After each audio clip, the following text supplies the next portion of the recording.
बिस्मिल्लाहिर्रहमानिर्रहीम। अस्सलाम वालेकुम मोहतरम नादरीन और होम्योपैथिक डॉक्टर साहिबान। डॉक्टर जाफ़र मंज आपकी खिदमत में हाज़िर है और आज मैं डाइजेस्टिव ट्रैक की एक बहुत ही आम और कॉमन तकलीफ़ जिसे हम गर्ड या गैस्ट्रोइसोफेजियल रिफ्लक्स के नाम से जानते हैं। गर्ड, जैसा कि आपको मालूम है कि खुराक की नाली के निचले हिस्से के मुंह पर स्फिंक्टर्स मसल्स होते हैं। याद रखने की बात है कि ये मसल्स ख़ुद ब खुद खुलते और बंद होते हैं, यानी जब ज़रूरत हो तो ये मसल खुल जाते हैं और जब ज़रूरत पूरी हो जाए तो ये मसल्स ऑटोमेटिकली बंद हो जाते हैं। ये हमारे पूरे डाइजेस्टिव ट्रैक में इस तरह के मसल्स मुख्तलिफ़ जगहों पर मौजूद होते हैं। ये स्फिंक्टर्स मसल्स हमारे जिस्म में डाइजेस्टिव ट्रैक के अलावा कुछ और जगहों पर भी मौजूद होते हैं, जिसमें पेशाब की नाली के आखिरी सिरे पर एक स्फिंक्टर्स मसल मौजूद होता है। उसके बाद मकद या रेक्टम का जो आखिरी सिरा होता है, एंड होता है, वहाँ पे भी स्फिंक्टर्स मसल मौजूद होते हैं। अगर किसी वजह से खुराक की नाली के ये मसल्स ठीक तरीके से बंद ना हों और ज़रूरत के हिसाब से ना खुलें या बंद होने के वक़्त ये ना बंद हों तो खुराक और मैदे की तेज़ाबी रतूबतें जो खुराक को हज़म करने के लिए या दीगर मामलात के लिए अल्लाह ताला की ज़ात हमारे जिस्म में पैदा करती है, वो रतूबतें हलक तक आ जाती हैं और ये फ़ायदेमंद रतूबतें ही हमें तकलीफ़ और जलन में मुब्तला कर देती हैं और हमारी पूरी जो डाइजेस्टिव ट्रैक होता है उसमें मैदे से ऊपर वाले हिस्से में मैदे में शदीद जलन और तकलीफ़ का एहसास पाया जाता है और बाज़ औक़ात ये जलनदार जो रतूबत है वो मुंह तक आ जाती है और बहुत तकलीफ़ का बायस बनती है। गर्ड के जो अलामात हैं उनमें ख़ास अलामात ये हैं कि खाने के 2-3 घंटे बाद या खाने के कुछ देर बाद ही सीने में जलन शुरू हो जाना, ज़्यादा खा लेने और तेज़ मिर्चों मसालों वाले खानों के खा लेने से जलन में मज़ीद इजाफ़ा हो जाता है। रात को लेटने पर ये जलन ज़्यादा होती है और कई मरतबा रात को मरीज़ के मुंह में जलनदार रतूबतें आ जाती हैं जिसका जायका तुरश, कड़वा, तकलीफ़ दे और इस वजह से मरीज़ की आँख तक खुल जाती है और मरीज़ शदीद तकलीफ़ महसूस करता है। ऐसे मौके पर मरीज़ को सीने में आग सी लगी हुई महसूस होती है, शदीद जलन महसूस होती है।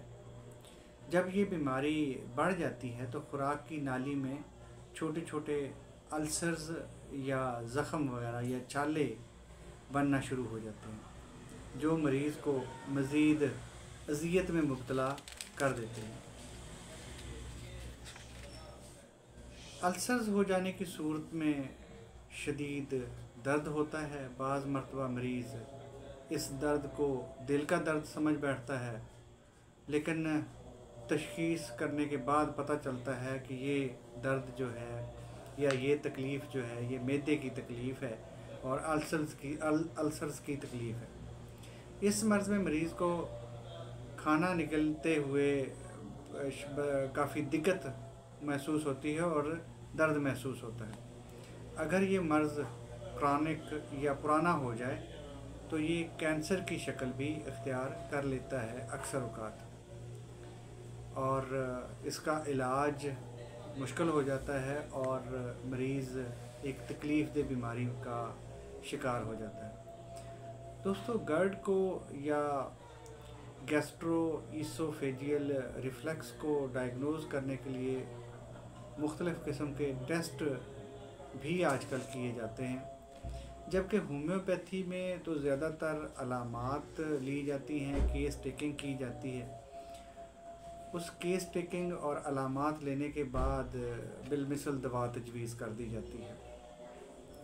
लेकिन आजकल क्योंकि मेडिकल साइंस बहुत तरक्की कर चुकी है, तो इसके लिए हम कुछ टेस्ट भी करवा सकते हैं और स्पेसिफ़िक डिज़ीज़ या स्पेसिफ़िक तकलीफ़ को डायग्नोज़ कर सकते हैं। उन टेस्टों में जो है हम एंडोस्कोपी करा सकते हैं और मैनोमेट्री करा सकते हैं, बैरियम स्टडीज़ करवा सकते हैं। उसके बाद हम कुछ ब्लड के टेस्ट करवा सकते हैं अगर एच पाइलोरी वगैरह हो, और 24 आवर्स पीएच मॉनिटरिंग टेस्ट करवा सकते हैं। एच पाइलोरी की सूरत में स्टूल एंटीजन टेस्ट करवाया जा सकता है। इसके अलावा स्टूल एंटीजन के अलावा यूरिया ब्रेथ टेस्ट करवाया जा सकता है। ये स्पेसिफिकली एच पाइलोरी के लिए हैं। Stool antigen test, urea breath और ब्लड टेस्ट, ये एच पाइलोरी के लिए स्पेसिफिकली कराए जा सकते हैं। उसके अलावा जो एंडोस्कोपी और मैनोमेट्री और बैरियम वगैरह हैं, ये हम अल्सर्स और जो डाइजेस्टिव ट्रैक होता है उसको हम देख सकते हैं, उसमें उसकी पोजीशन देख सकते हैं और उसकी अंदरूनी हालत देख सकते हैं। इसके अलावा अगर इन टेस्टों के बाद डायग्नोज हो कि बीमारी सीवियर हो गई है, शदीद हो गई है और खुदा न खास्ता कैंसर की तरफ ये ज़ख़म या ये अल्सर्स जा सकते हैं, तो वहाँ पे बायोप्सी भी करवाई जा सकती है। बायोप्सी में अफेक्टेड बॉडी आर्गन का पीस लेके उसकी हिस्टोपैथोलॉजी कराई जाती है। उससे डायग्नोज हो जाता है कि ये मैलिग्नेंट है या नॉन मैलिग्नेंट है, कैंसरस है या नॉन कैंसरस है। तो ये टेस्टों से सिर्फ डायग्नोज किया जा सकता है, लेकिन ये टेस्ट हमें डायग्नोज करने में या इलाज की तरफ मदद फराहम करते हैं। इन टेस्टों से किसी बीमारी का इलाज डायरेक्ट ये इलाज नहीं है, लेकिन ये इलाज की तरफ हमें ले जा सकते हैं। उसके बाद दोस्तों, इस बीमारी के लिए जो होम्योपैथी में जो मेडिसिन इस्तेमाल होती हैं, सबसे पहले हम उन मेडिसिन्स को जान लेते हैं। बेहतरीन अद्वियात इस तकलीफ़ के लिए मौजूद हैं जो अलामात के हिसाब से हम सेलेक्ट कर सकते हैं। सबसे पहली दवाई जो है वो नक्स वामिका है। नक्स वामिका 30 इस दवा के मरीज़ ने अयाशियाना ज़िंदगी गुजारी होती है और इन बीमारियों का शिकार हो जाते हैं मरीज़। पाखाना गैर तसल्ली बख्श आता है, कम आता है, बार बार आता है, थोड़ी थोड़ी देर बाद आता है, तसल्ली बख्श नहीं आता। मरीज़ महसूस करता है कि पेट पूरा खाली नहीं हुआ। खाने के 2-3 घंटे बाद तबीयत में गिरानी महसूस होती है, जलन महसूस होती है सीने में और खाई हुई खुराक हलक तक आ जाती है और मरीज़ का मिजाज चिड़चिड़ा होता है। ये हमें अलामत जो है नक्स वामिका की तरफ रहनुमाई करती है। नक्स वामिका को 30 पोटेंसी में सुबह दोपहर शाम दिन में 4 बार या 200 में हम सुबह शाम या रात में इस दवाई को ले सकते हैं। इसके अलावा इस दवाई को हम 3x पोटेंसी में भी यूज़ करके अच्छे नताइज हासिल कर सकते हैं। अगर इस दवाई का वक़्त जाना जाए तो ये दवाई ख़ास तौर पे रात को लेनी ज़्यादा मुफीद होती है। इसके बाद दोस्तों, पल्सरटीला 30, मैदे में जलन, तबीयत में गिरानी की कैफियत, ज़ुबान सफ़ेद, भूख की कमी, खाई हुई ग़िज़ा मैदे में पड़ी हुई महसूस होती है, जैसे उसी तरह खाना मैदे में पड़ा हुआ है। शाम के वक्त उदासी महसूस करता है मरीज़। ये दवा इन मरीज़ों में बहुत मुफीद है।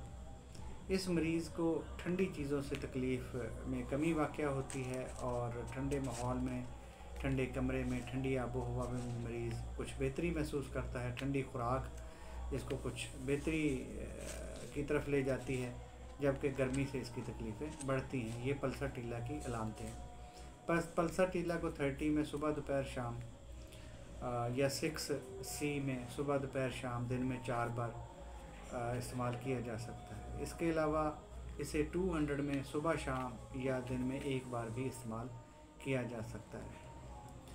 इसके बाद दोस्तों किलकेरिया कार्ब 30 पोटेंसी में सांस का फूल जाना, सीने में जलन, खट्टे डकार, मतली, सीने की जलन हलक तक पहुंच जाती है, हाजमा सुस्त हो जाता है। ये अलामात अगर मौजूद हों तो इस दवा को ज़रूर याद रखना चाहिए। किलकेरिया कार्ब 30 सुबह दोपहर शाम या दिन में 4 बार, या किलकेरिया कार्ब 6C ये भी सुबह दोपहर शाम दिन में 4 बार दी जा सकती है।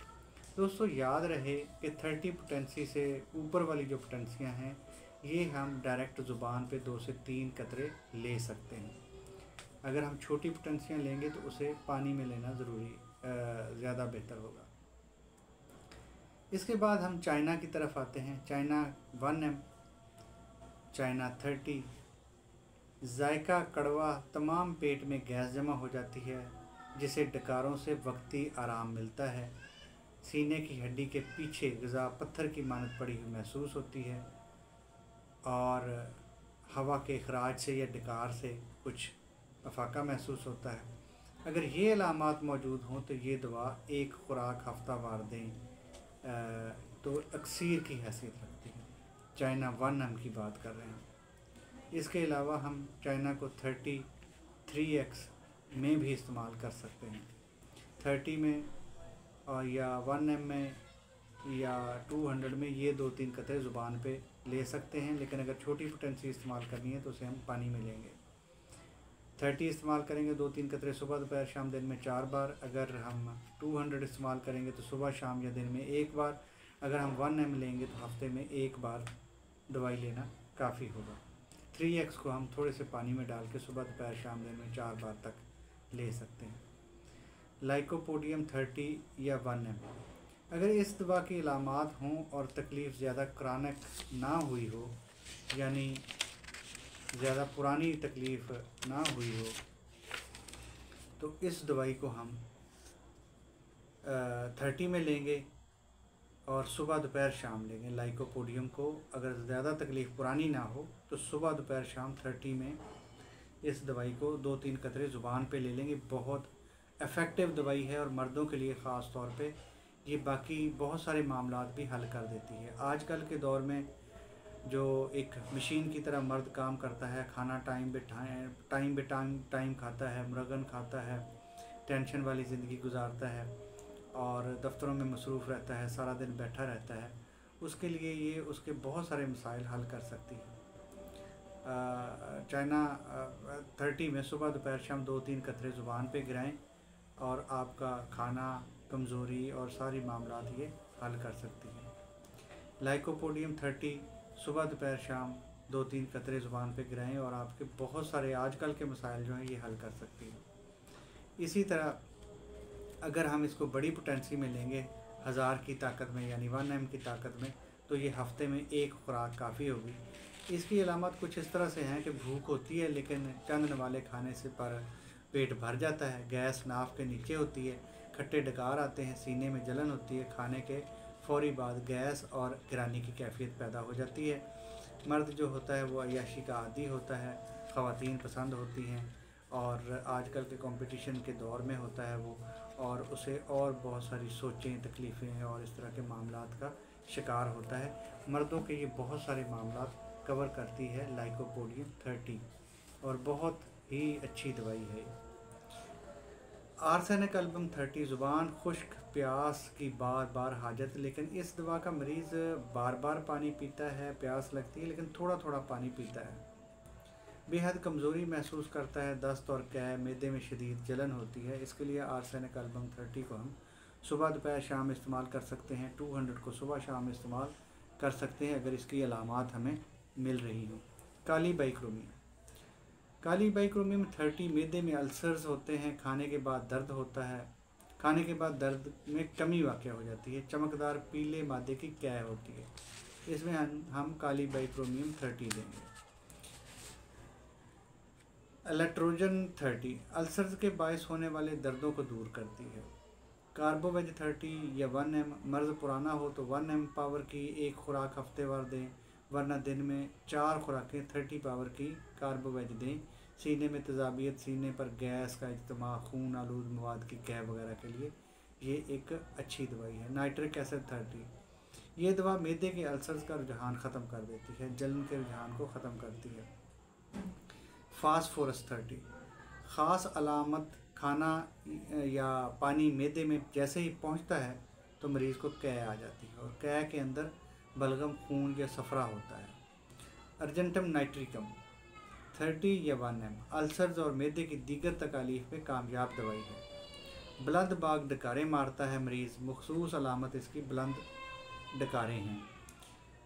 इस दवाई को 1 m में अगर एक खुराक हफ्तेवार दे दी जाए तो ये एक आजमुदा नुस्खा है इस मैदे की तकालीफ को दूर करने के लिए। डकारें इसकी मखसूस अलामत हैं। यूरेनियम नाइट्रिकम 30 या 3x जलनदार दर्द, पेट का फूल जाना, शदीद प्यास, मतली और कै, सुराख कर देने जैसी दर्दें इसमें होती हैं। ये अलामत इसकी ख़ास अलामत है। कुछ सुराख कर देने वाली दर्द, जिस तरह किसी चीज़ में सुराख किया जा रहा हो, उस तरह की दर्दें अगर हैं तो ये इसकी ख़ास अलामत है यूरेनियम नाइट्रिकम की। आप बीमारी की शिद्दत ज़्यादा है, एक्यूट है, तो 3x में दे सकते हैं, 30 में दे सकते हैं। अगर बीमारी पुरानी है तो उसमें आप 1 m 200 भी दे सकते हैं। अच्छा, इसके साथ साथ कुछ हदायत डॉक्टर करता है जो ज़रूरी हदायत हैं। उनमें डॉक्टर का फ़र्ज़ है कि वो अपने मरीज़ों को चंद हदायतें ज़रूर करे। तेज़ मिर्चों वाली ग़िज़ाएँ हरगिज़ ना इस्तेमाल करें। तंबाकू नोशी, शराब और दीगर मनशियात मुकम्मल तौर पर बंद करें। काफ़ी चाय बंद करें। हल्की जूद हज़म ग़िज़ाएँ जिसमें मिर्चें और दीगर मसाले कम हों। मरीज़ को हदायत करें कि वो खाने को अच्छी तरह चबा कर खाए, क्योंकि अच्छी तरह चबा कर खाना मैदे के लिए जो हज़म करना होता है वो आसान होता है और मैदे को बहुत सारे अमराज से बचाता है। उसके बाद बहुत अच्छे से खाने को अगर चबा के खाया जाए तो उसके अंदर सलाइवा शामिल हो जाता है, और सलाइवे में हमारे बहुत सारे ऐसे एंजाइम्स और ऐसे कॉन्टैक्ट्स होते हैं जो हमें हमारी खुराक को हज़म करने में मदद देते हैं। तो दोस्तों, ये तो थी एक ओवरऑल व्यू गर्ड का या गैस्ट्रो इसोफेजियल रिफ्लेक्स का जो मैंने आपके सामने रखा। मैं महसूस कर रहा हूँ कि वीडियो काफ़ी लंबी हो गई है, लेकिन मुझे इस तकलीफ़ के ऊपर एक ज़रूरी बातें आपसे करनी हैं। इस वजह से मैं कोशिश कर रहा हूँ कि मैं कुछ चंद बातें आपसे और कर लूँ। दोस्तों, जो मैंने मेडिसिन्स आपके सामने बयान की हैं, उन दवाइयों को उन अलामतों के हिसाब से आप दें, लेकिन एक बायोकेमिक कंपाउंड ज़रूर मरीज़ को दें जिसके अंदर natrum phos 6x, ferrum phos 6x, calcarea phos 6x, kali mur 6x।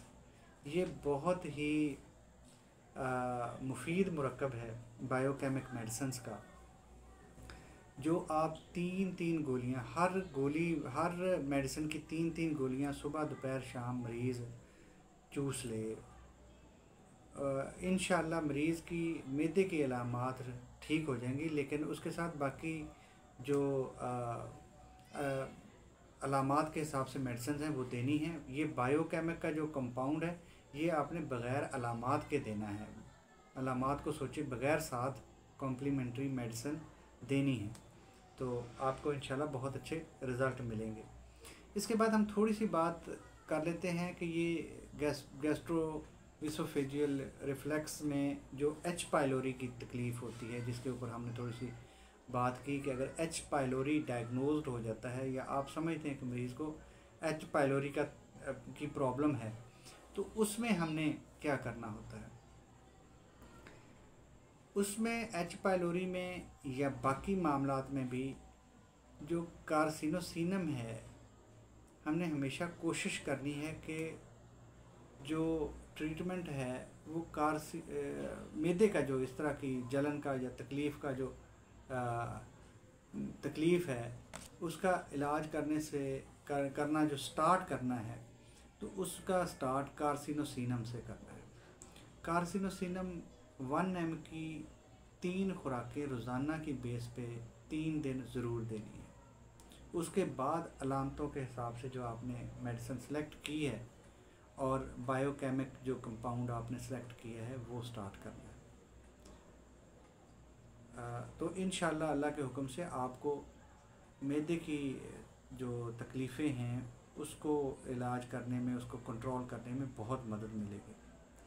इसके बाद अगर एच पाइलोरी डायग्नोज्ड है और एच पाइलोरी की अलामतें मिल रही हैं तो एच पाइलोरी में आपने कार्सिनोसिनम से स्टार्ट लेना है और वर्जीनिया सिलियाटा ये मदर टिंचर फॉर्म में, इसके 10-10 कतरे सुबह दोपहर शाम देने हैं।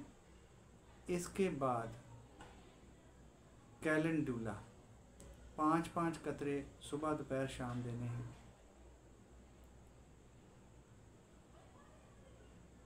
कार्सिनोसिनम पहले लगातार 3 दिन दिया, साथ वर्जीनिया सिलियाटा मदर टिंचर 10-10 कतरे थोड़े से पानी में डालकर सुबह दोपहर शाम दिया, साथ 5-5 कतरे कैलेंडुला मदर टिंचर को सुबह दोपहर शाम दिया।